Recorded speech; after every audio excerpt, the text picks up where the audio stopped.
Before you age your paper, you have to make sure everything is all set up. Have your surface protected. I use large clear plastic garbage bags. Coffee does stain. I use Nescafe infused coffee because I find that it gets the best result for aging, and you have it mixed up in a bowl here. I used a cup with half a cup of water and 3 heaping tablespoons of the coffee, mixed it up and then put it into the bowl. There you have your wax paper, and here you have your absorbent towels folded twice into a square, and there you have more clear garbage bags to put your aged paper on, and there you have your paper. So now I'll show you how to age the paper. First, put your wax paper down, make sure it's nice and flat. Take your copy paper, which in this case is 11 by 17. It's HP multi-purpose ultra white paper. I find it works the best.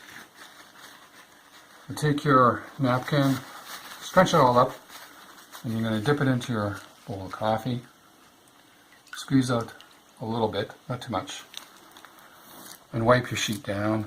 Nice even strokes. Don't press too hard, and make sure you're holding the paper down or it'll go flying on you. If you need a little more coffee, just dip it in a little bit again. Wipe your other side down.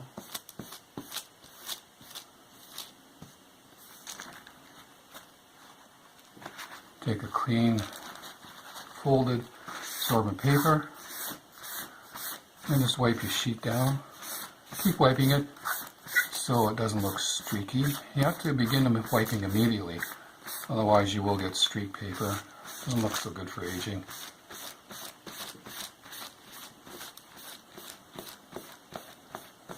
These end sections will be trimmed off so the paper is the size to fit in your book.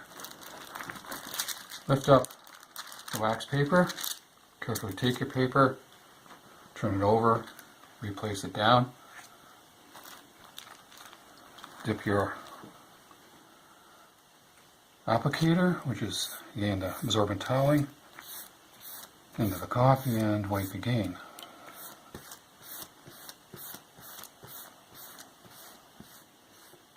If your fingers stick here, it might just carefully lift them up, and then age the rest. And again, wipe it down.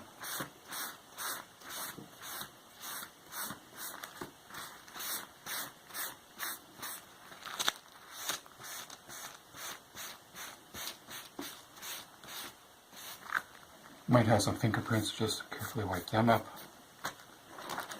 Pick your wax paper up and transfer your aged paper to a plastic sheet. Okay, here's an aged sheet of paper that we just did. You can see that it's very uneven on surface, humpy bumpy. You have to make sure to let this thoroughly dry, which is about 2 hours at room temperature.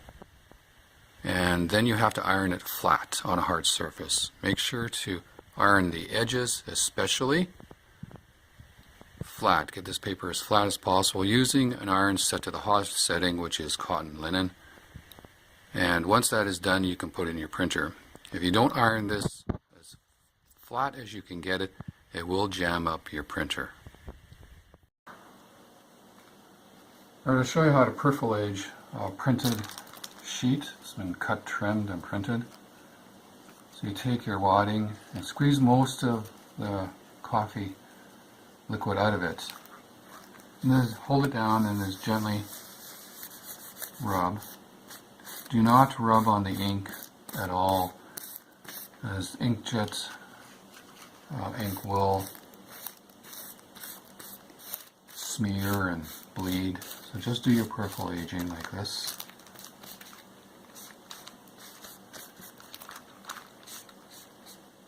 And then over the ink, you want to just dab. Don't rub at all. Just dab a little here and there, because you don't want that center all nice and unaged. It won't look quite right. And as you can see, it will curl on you a little. That's okay because it's going to look aged and you're going to be putting it into the book. And that's how you percolate.